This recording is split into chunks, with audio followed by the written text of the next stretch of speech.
आज की कहानी की ओर। दोस्तों, साल 1997 ये वो दौर था जब मैं अपनी चमकती किस्मत के साथ आसमान के सूरज की तरह समाज में जगमगा रहा था। यानी कि मेरा रोजगार बहुत ही तेजी से ग्रोथ में था। मैंने बहुत ही जल्दी अपनी जिंदगी में कामयाबी हासिल कर ली थी। यहाँ तक कि बड़े बड़े लोगों से भी मेरी जान पहचान बढ़ गई थी। मगर समय ने ऐसा रुख किया कि मेरी चमकती किस्मत का दिया हमेशा के लिए बुझ गया।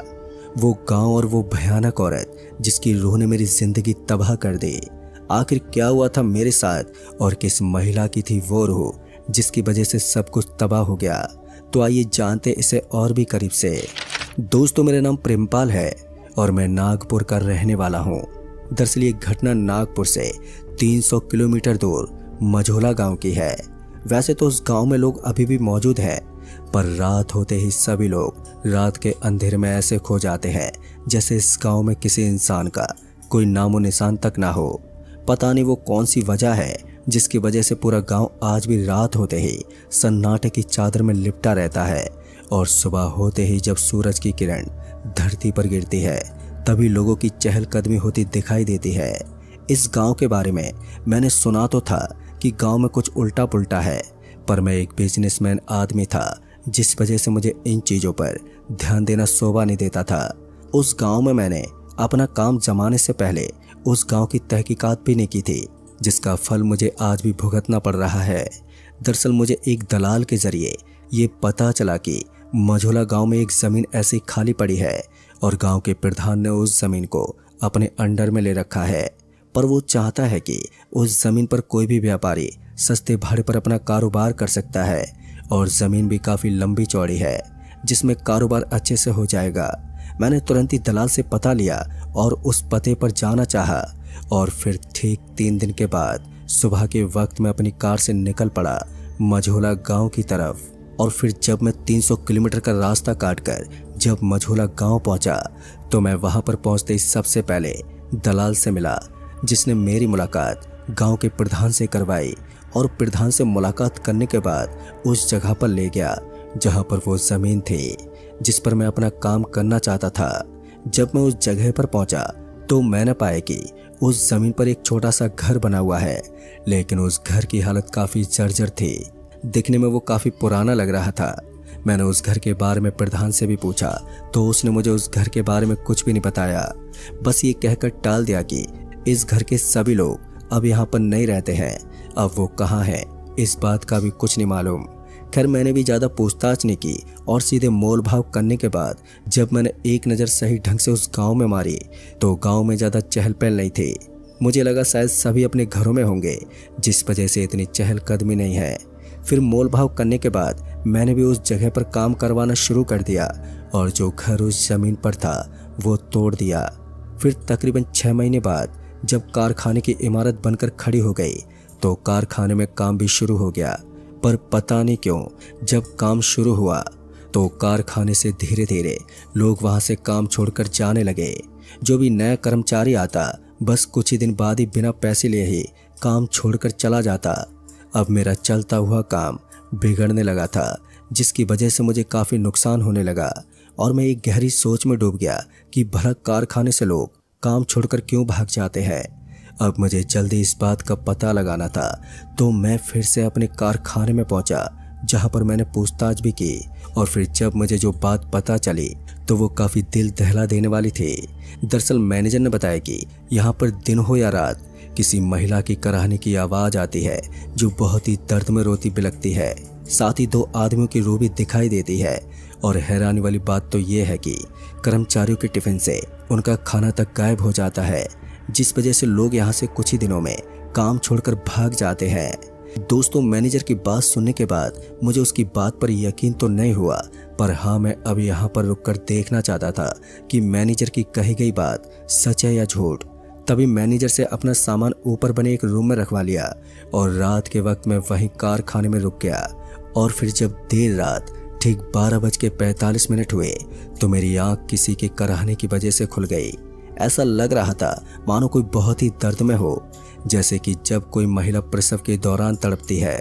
अब धीरे धीरे वो आवाज़ मुझे और भी तेजी से सुनाई देने लगी और जब मैं उस आवाज़ को ध्यान से सुनते हुए उसके पास पहुंचा तो मैंने पाया कि कारखाने के नीचे जो बेसमेंट है उसमें एक महिला टूटी हुई खाट पर बुरी तरह से फटे पुराने कपड़े पहने तड़प रही है। उसका पेट फूला हुआ था। उस औरत को इस तरह से देखकर मेरे होश उड़ गए और मेरा शरीर कपकपाने लगा। मेरी हिम्मत नहीं हो रही थी कि मैं कुछ देर वहां पर खड़ा हो सकूं। तो मैं बिना देरी किए वहां से पलटा और जैसे जब मैं पीछे पलटा कि तभी मैं जोर से किसी से टकरा गया और वहीं पर नीचे गिर पड़ा। और जब मैं नीचे गिरा तो मेरी बची कुची सांसें भी दम तोड़ने को हो गई थी। मेरे गले से मेरी चीखने की आवाज़ तक नहीं निकल रही थी जिससे कि मैं किसी को मदद के लिए बुला लेता। दोस्तों, उस वक्त मैंने देखा कि दो रूहें बड़ी ही भयानक शक्ल लिए मेरे सामने खड़ी थी और वो बहुत ही गुस्से में थी। देखकर ऐसा लग रहा था जैसे कि मैंने उनका कुछ बिगाड़ दिया हो। तभी पता नहीं अचानक ही मुझे क्या हो गया कि मैं अपने आप ही घसीटता हुआ वहीं पर लगे एक पिलर में जा लगा, जिससे मेरे शरीर की करकड़ टूट गई और मैं वहीं बेजुबान की तरह तड़पता रहा। इससे पहले मैं आगे कुछ और देख पाता कि मेरे चकराते सर ने हिम्मत तोड़ दी और वो बंद आंखों के साथ खामोश हो गया। फिर जब मेरी आंख खुली तो मैं वहीं पर पिलर के पास पड़ा हुआ था और मैं किसी तरह घसीटते हुए ग्राउंड फ्लोर तक पहुंचा, क्योंकि मेरा एक पैर टूट गया था जिस वजह से मैं चल नहीं पा रहा था। और फिर तभी लोगों की नज़र मेरे पर पड़ी तो मुझे देखकर सभी घबरा गए और जल्दी से नज़दीकी अस्पताल ले गए, जहां पर तकरीबन 4 महीने तक मेरा इलाज चला। फिर जब तक मैं ठीक हुआ तब तक मेरा कारखाना बैठ चुका था, क्योंकि लोगों ने वहां से काम छोड़ दिया था और मैनेजर की भी एक सड़क दुर्घटना में मौत हो गई थी। यानी कि मैं पूरी तरह से बर्बाद हो गया था। दोस्तों, अब मेरी कुछ भी समझ में नहीं आ रहा था कि मैं क्या करूं। तभी मेरी मुलाकात वहीं के एक बुजुर्ग व्यक्ति से हुई, जिसने मुझे सारा माजरा पूरी तरह से समझाया कि आखिर इस गांव में क्या भला है। दरअसल दोस्तों, उस बूढ़े ने बताया कि आज से 17 साल पहले की बात है। उस वक्त लोगों के पास खाने तक का अनाज नहीं हुआ करता था। लोग गांव के बड़े सेठ के खेतों में मजदूरी करके अपना पेट पालते थे। लेकिन गांव के सभी मजदूरों में से 2 मजदूर ऐसे थे जो ना ही तो काम करते थे और ना ही कहीं और कमाने जाते थे। वो दोनों बाप बेटे थे जो सारा दिन घर में ही पड़े रहते थे। घर में एक बहू भी थी जो बेचारी गांव से ही मांगकर अपना और अपने पति और ससुर का पेट भरती थी। पर एक रोज जब बहू प्रसव पीड़ा से गुजर रही थी तब बेचारी घर में अकेली फटे पुराने कपड़ों में टूटी हुई खाट पर उन जाड़ों की पूरी रात पड़ी रही। पर उन दोनों बाप बेटों ने ना ही तो उसे जाकर देखा और ना ही किसी अस्पताल में दिखाया। बस चलती आग के सामने बैठे हाथ सेकते रहे और दुआ करने लगे कि बहू कब मरे और उन्हें खाने को अच्छा खाना मिले, क्योंकि दोनों ही बड़े भुक्कड़ किस्म के इंसान थे। बस उन्हें तो अच्छे से अच्छा खाना मिल जाए और कुछ नहीं। पर बेचारी बहू रात भर तड़पती रही और जब उसकी आवाज़ खामोश हुई तो बेटे ने जाकर देखा तो पता चला कि उसकी बीवी मर चुकी है। ये बात जब उसने अपने बाप को बताई तो दोनों बाप बेटे जमींदार के पास पहुंचे और नाटक करके अंतिम संस्कार के लिए पैसे मांग लाए। उन्हें पैसे तो मिल गए, पर वो दोनों इतने लीचड़ थे कि उन दोनों ने अंतिम संस्कार की बजाय बहू की लाश को रात के वक्त गांव की नहर में फेंक दिया और उन पैसों की दारू पी गए।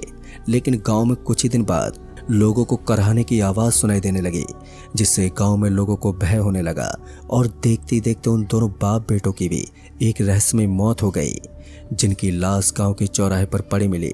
और तभी से देर रात गांव में दहशत का माहौल बन गया। अजीब सी चीखें, अचानक ही किसी की रूह का दिख जाना और तभी से गांव के सभी लोग गांव में रात के वक्त बाहर नहीं निकलते हैं। और जो घर तोड़कर उस जमीन पर कारखाना बना है, उसी घर में उस बहू की मौत हुई थी।